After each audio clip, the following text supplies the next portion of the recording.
The law of causality is a fundamental concept in the philosophy of Baruch Spinoza. At first glance, it may seem abstract, but when we break it down and explore it, it unveils a deep vision of the world, much like a calm river where every drop of water is connected to its source, its path, and its ultimate destination. Spinoza invites us to think of causality as an unbroken chain, where every cause leads to an effect, and that effect, in turn, becomes the cause of something else. Nothing exists in isolation or arises out of nothingness. Everything is part of this continuous process of cause and effect. To better understand this, imagine a row of dominoes. When the first one falls, it knocks over the next, and so on. Each domino represents a state of existence, or an event, and their fall symbolizes the effects produced by preceding causes. The entire sequence is inevitable once set in motion. A perfect illustration of how Spinoza envisions the universe. For Spinoza, this concept applies to everything: nature, thought, and human actions. Everything that happens is the result of prior causes, and those causes, in turn, are the effects of earlier causes. This chain stretches endlessly, linking all things in a grand web of interconnection.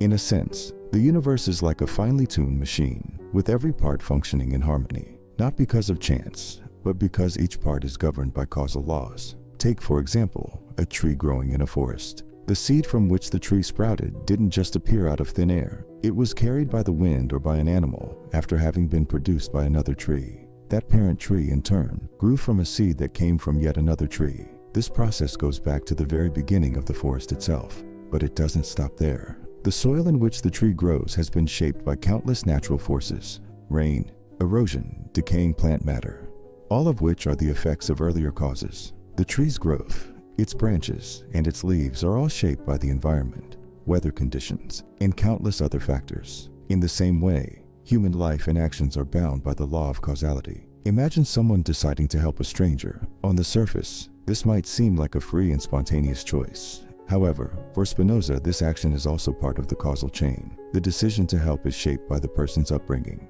experiences, and current emotions, which themselves are effects of prior causes. Maybe the person was raised in a family that valued kindness, or perhaps they recently experienced an act of generosity that inspired them. Whatever the specific factors, none of our actions are truly independent. They are all the effects of previous causes. For Spinoza, understanding causality is crucial for understanding freedom. True freedom, he argues, doesn't mean acting without cause or without reason. Instead, freedom consists in understanding the causes that shape our actions and our desires. When we grasp the causes of our emotions and actions, we gain insight into how the world works and how we fit into the larger web of existence. This understanding can bring a sense of peace. Much like understanding the flow of a river allows us to navigate its currents with greater ease. The law of causality also means that there is no room for randomness or chaos in the universe. According to Spinoza, everything that happens does so because it had to happen, given the causes that preceded it. In this way, Spinoza's philosophy can be compared to a vast clockwork,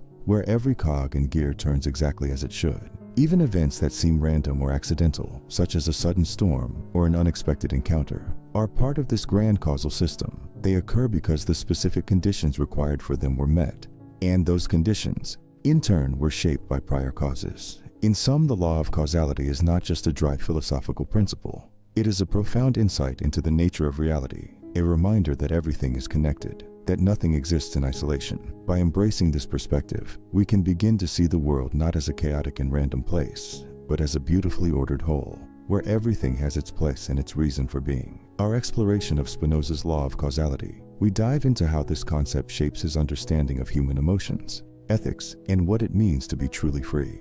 For Spinoza, emotions are not mysterious forces that arise randomly within us. Rather, they are effects produced by specific causes, much like everything else in nature. He categorizes emotions as either passive or active.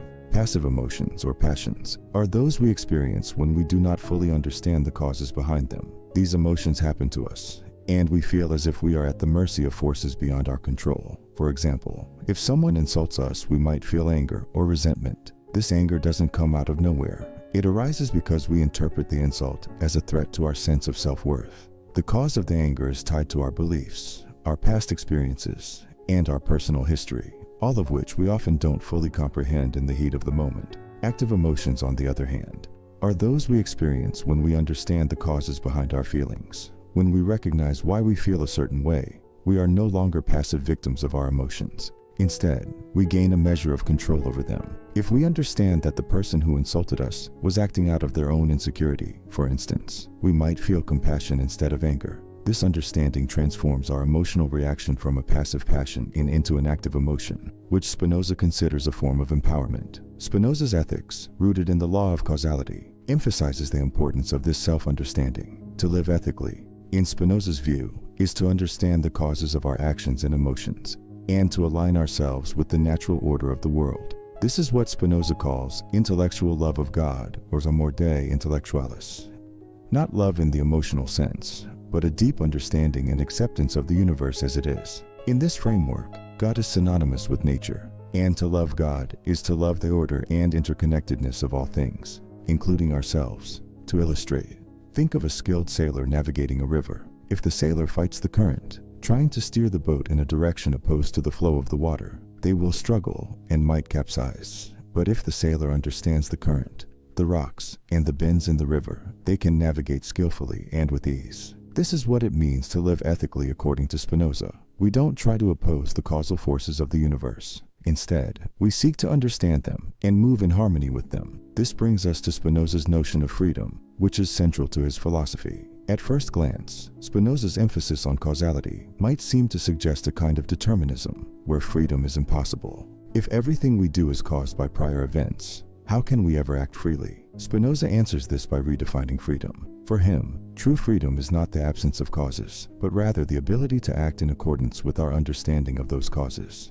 Consider the difference between a child and an adult. A child might eat sweets impulsively, driven by immediate desires without understanding the long-term consequences. Their actions are dictated by external causes. In this case, the appeal of the sweets. The adult, on the other hand, understands that while the sweets may taste good in the moment, eating too many could lead to health problems. The adult's decision to limit their consumption is an example of active freedom because it is based on knowledge and understanding of cause and effect.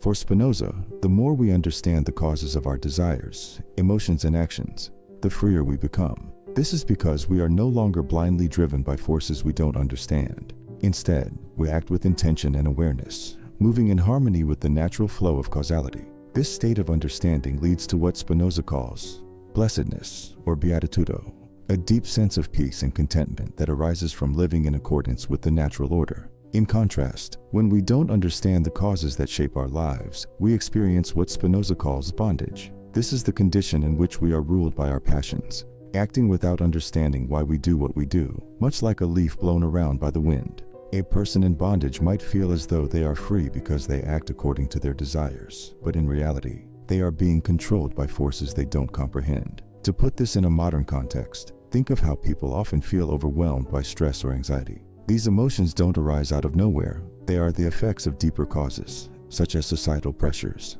unresolved personal issues, or fear of the future. When we don't take the time to understand these underlying causes, we become trapped in a cycle of reacting to emotions we don't fully grasp. However, by reflecting on these causes and gaining insight into what drives our emotions, we can begin to free ourselves from this cycle.